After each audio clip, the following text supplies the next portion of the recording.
उसके बाद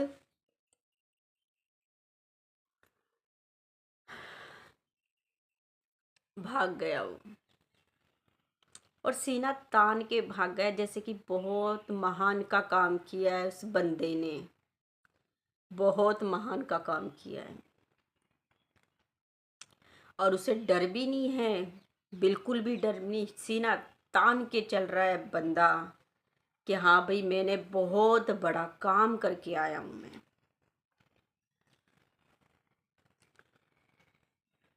जाके कुछ दिन कहीं ना कहीं वो छुप गया। हम हो गए अनाथ, हमें कोई देखने वाला ही नहीं है। फिर हमें हमारे चाचा ने सीने से लगाया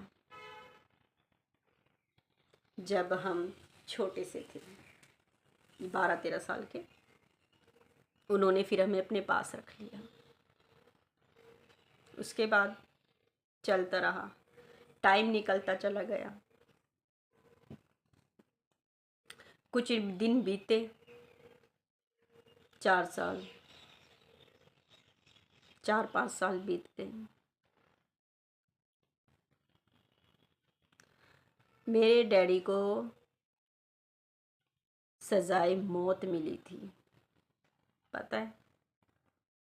क्योंकि जब हम किसी का मर्डर करते हैं या शादी कुछ भी,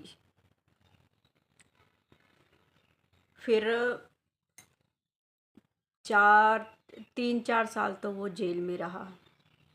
3-4 साल के बाद वो जेल तोड़ के ऐसे घर आया जैसे कि आप मानोगे नहीं, जैसे कौन बहादुरी का काम करके आया, जैसे कोई कि कोई इसको शाबाशी देगा, शाबाशी देगा। मैं गई थी, जैसे पड़ोसी के साथ हम खेलते रहते हैं बच्चों के साथ कुछ भी, उस टाइम पे अचानक घर में आके बैठ गया। मेरे देख के एक हाथ एकदम मेरे हाथ में से, मतलब मैं पता नहीं क्या लेने गई थी, हाँ मैं पानी भरने गई थी, सॉरी। हैंड पंप थे ना, पहले हैंड पंप चला के पानी हम भरते थे। तो मैं हैंड पंप से पानी भर के लेके आई घर में। जब मैंने वो देखा ना, मेरा खुद का डैडी, आप मानोगे कैसा दिख रहा था? इतनी बड़ी बड़ी तो दाढ़ियाँ थी उसकी, ऐसे, मतलब अजीब सा लग रहा था बिल्कुल। और मेरे हाथ से एकदम बाल्टी छूट गई, चीख मारी मैंने। फिर मेरा चाचा आया, क्या हुआ बेटा, क्या हुआ? बताया कि वो आदमी बैठा है उधर, क्योंकि हमने पिछाना तो था नहीं उसे, क्योंकि इसकी दाढ़ियाँ थी, बुरा हाल हो रखा था, बहुत बुरा। क्योंकि जब पुलिस वाले मारते हैं कूटते हैं तो आपको पता ही क्या हाल होता है बंदे का। तो भाई चलो ठीक है, चाचा ने घर में बिठा लिया चुपचाप, वो आराम से बैठ गया आके।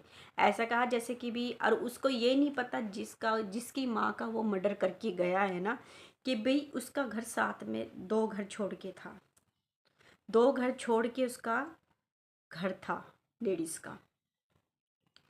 वो तो ऐसे आया जैसे कि बहादुरी का काम करके आया है।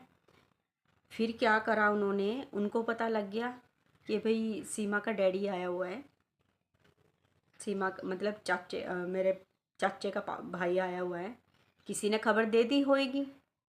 वो तो घर से ही खींच के लेके चले गए, घसीट घसीट के मारा मेरे डैडी को, घसीट घसीट के। क्यों? जैसी कंडी वैसी भरनी, वो तो होना ही था एक ना एक दिन। इतने मोटे मोटे डंडे थे, इतने मोटे मोटे, जो ऐसे मार रहे थे वो। उसने भी तो उनकी माँ छीनी है ना, जैसे हमारी माँ हमारे बाप ने छीनी थी।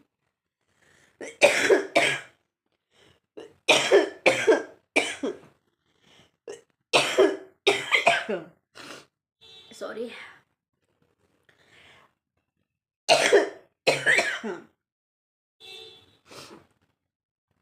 उन्होंने बहुत मारा, मार मार के उसके अंग हिला दिए। बुरा हाल। भी तुझे जाना भी था तो कोई और जाता। पता तो है ही कि भी साथ वाला घर उनकी माँ का ही है, फिर क्यों क्यों ये किया? अपनी भी जिंदगी खराब करी, हमारी भी जिंदगी भी खराब करी, उन लड़कों की भी जिंदगी खराब करी, उनके परिवार की भी जिंदगी खराब करी। क्या मिला? कुत्ते की मौत कहते ना, जिसे कुत्ते की मौत, वो मिली है उसे।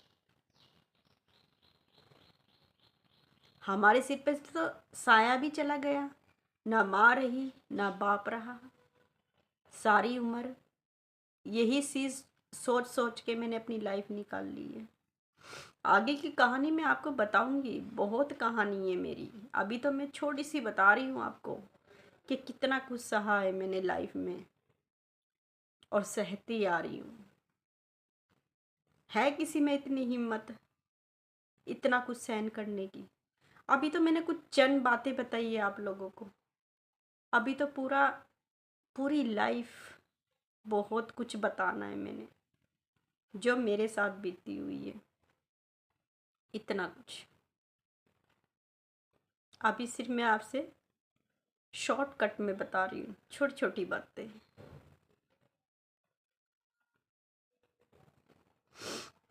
उसके बाद वो भी चले गए जिंदगी से, हम रह गए अकेले। हमें तो पहले भी सहारा नहीं था और आज भी सहारा नहीं था। मेरी माँ को किस तरह मारा, मेरी आंखों के सामने कैसे मारा, मेरी माँ ने कैसे दम तोड़ा, तो मैं भूल तो नहीं सकती ना वो चीज़। भगवान तो है ना देखने वाला, जैसी करनी वैसी भरनी। कलयुग है, जैसा करोगे वैसा भरोगे। अभी मैं आप लोगों से यहीं पे ही ये बात ख़त्म करती हूँ। आगे की स्टोरी मैं आपसे बाद में बताऊंगी नेक्स्ट ब्लॉग में।